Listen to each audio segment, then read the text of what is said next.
Merhaba, ben Fadime. Kanalıma hoş geldiniz. Bugün sizinle bu yazlık tiril tiril çok kullanışlı ve çok basit bir şekilde kolayca örebileceğiniz, her bedene uyarlayabileceğiniz, bebekler olsun veya orta yaş olsun veya ileri yaş olsun herkesin giyebileceği bir cropla karşınızdayım. Size tüm detayları vermek için devam ediyorum. Crop'umuz 4 farklı motifin bir araya gelmesinden oluştu. Aslında bunlar 4 farklı iple örülmedi. Tek bir ebruli ipim vardı elimde. Ebruli iple güzel olacağını düşündüğüm için böyle ördüm. Elinizde düz renk iple de örebilirsiniz. İki farklı renkle de örebilirsiniz. İki rengi karıştırıp şu kısımları kırçıllı, diğer kısımları düz renkle örebilirsiniz veya baştan sona beyazla, siyahla artık hangi rengi seviyorsanız onunla da örebilirsiniz. Benim iplerim şöyle ebruli, görüyorsunuz renk var aralarda. Ebruli ince merserize bir iplikti ve bir tanesi de İtalyan merserize olan şöyle ipim vardı. Bunu iki kat yaparak yaptım. Tek katında 4 kat ip varmış. İncecik incecik görüyorsunuz. Bunu iki kat yaparak şuradaki kenarları ördüm. Şimdi beraberce bu crop'umuzun detaylarına geçelim. Crop'umuz basitçe vücutta şöyle duran bir crop. Eğer şuradaki kareleri yapıp şurada 3 sıra beyaz örseydim şu kısalıkta olacaktı.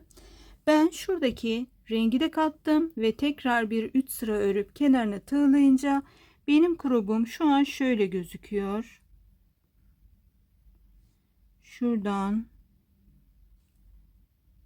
şöyle bir görüntümüz oldu.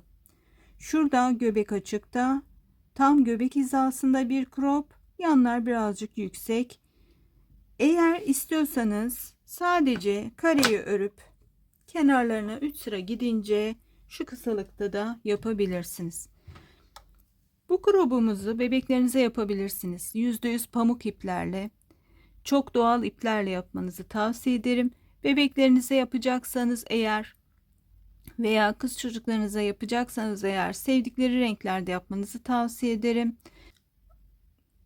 Askılarını kurdayla yapabilirsiniz. Renkli renkli çok güzel saten incecik tenlerini yıpratmayan kurdelalar alarak yapabilirsiniz. Veya ince %100 pamuk sicimler var. Onlarla da yapabilirsiniz. Eğer gençler yapacaksa bunu askılarını ince deri şeritler var. Onlarla yapabilirsiniz. Uygun daha mat renklerde daha pastel tonlarda örerek deri şeritler yapabilirsiniz. Veya bu örgüyü aynen baştan sona tek renk olarak örüp zincir takabilirsiniz. Fantezi iplerle, simli simli iplerle örerek askı yerine zincir takarak, inci takarak daha da şıklaştırabilirsiniz. Gece kıyafeti olarak da kullanabilirsiniz. Şimdi efendim crop'umuzun detaylarına geçelim.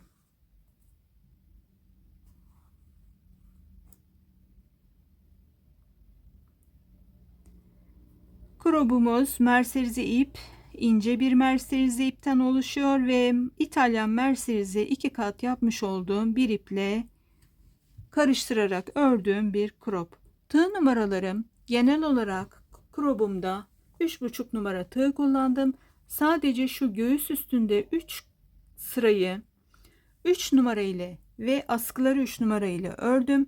Bunun nedeni de göğüs üstünde böyle bir bolluk oluşmasın, pot pot durmasın, daha böyle göğüs kupuna oturarak daha rahat edebileceğimiz bir kıyafetimiz olsun diye o bölümü 3 ile ördüm. İstiyorsanız daha da otursun diye ölçe giderek, ölçmeniz burada çok önemli, 2,5 numarayla da örebilirsiniz. Enimiz 92 santimdi.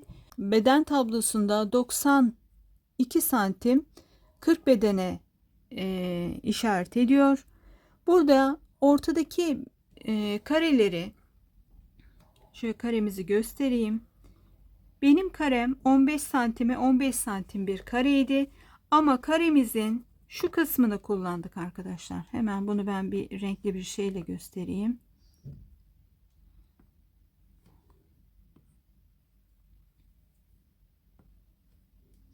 Şu kısmı kullandık. Çapraz. Çapraz olarak 4 tane kareyi yan yana koyuyoruz ve istediğimiz büyüklüğe ulaşana kadar ya arttırıyoruz ya da eksiltiyoruz. Böylece bedenimize göre bu cropları uyarlayabiliyoruz ve tığımı söylemiştim. Bu bluzun, bu crop'un bedeni 90 beden. Unutmadan şunu da yazayım hemen şu iplerimin yanına. Bu crop'a renkli bölüme renkli ip sadece karelerine 65 gramdı ve bir de beyaz ip kullandım. Beyaz iple tabii ki ayrı ölçemeyeceğim için beraber tarttım. 165 gram beyaz kullandım. Eğer 90 beden giyiyorsanız ve aynı bu uzunlukta ve bu ende yapacaksanız 2 tane ip sizin işinizi görecektir. 100'er gramlık 2 ip. Enimiz 92 santimdi, boyumuz 35 santimdi. Boyu istediğiniz kadar örebilir, uzatabilir veya kısaltabilirsiniz. Askılarım da 24 santimdi. Askılarım da yaklaşık olarak bir 1,5-2 santim genişliğinde. Tüm detaylar bu kadardı. Dilerim işinize yarar ve çok kolay örebileceğiniz bir model olmuştur. Yeni başlayanların bile çok kolay örebileceğine inanıyorum. Sadece birazcık uğraşmak ve zamanla alakalı bir durum. İstedikten sonra başaramayacağımız hiçbir şey yok. Şimdi beraberce yapılış aşamalarına geçelim. Ben birinci bölümü dün yayınladım ve altına da yazlık crop birinci bölüm yazdım. Şimdi ikinci bölümden devam edeceğiz. Şimdi ben motifimde son sıradayım. Önce diğer motifimle bu köşeden birleşip böyle bu tarafı örüp diğer köşeye geldiğimde de bir diğer motifle birleştireceğim. 3 motifim birleşmiş olacak. Dördüncü motifi de yine son sırasında artık bunları böyle halka şekline getirip şu araya birleştireceğim. Böylece benim artık motifim kenarları tığlanmaya hazır olacak. Dördüncü motifimin de son sırasındayım ve şöyle görüyorsunuz hepsini birbirine ekledim ve hepsi yüzler dışta kalacak şekilde üst üste koyuyorum ve dördüncü motifimi de bir diğer motifle ilmek kaydırma şeklinde birleştiriyorum ve şurada benim artık motifim bitecek ve crop'umuzun diğer kısımlarına geçeceğiz. Motiflerimizin son hali bu. Dördünü de birbirine ekledik ve şimdi ben İtalyan merserize iplerle devam edeceğim.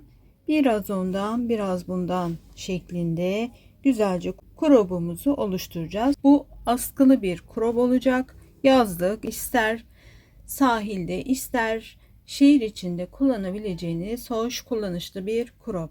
Şimdi ben beden tablosu ölçülerine baktım. Bizim göğüs çevremiz 92 santimdi.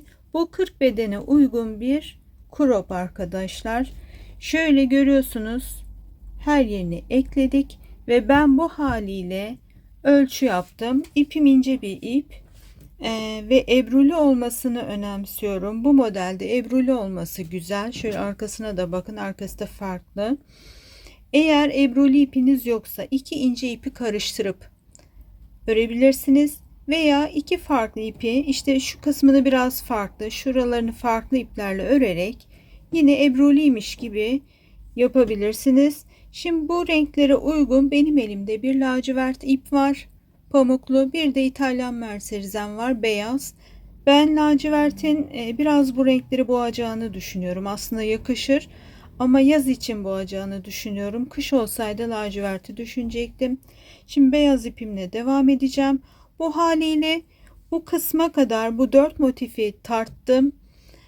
65 gram geldi. Şimdi birkaç sırada krobumuzun diğer detaylarında kullanacağız. Toplamda 100 gramlık bir ip yeterli olacak bu bölüm için. Eğer elinizde parça parça ipler varsa dediğim gibi ekleye ekleye yapabilirsiniz. Üçüncü bölümde buluşalım.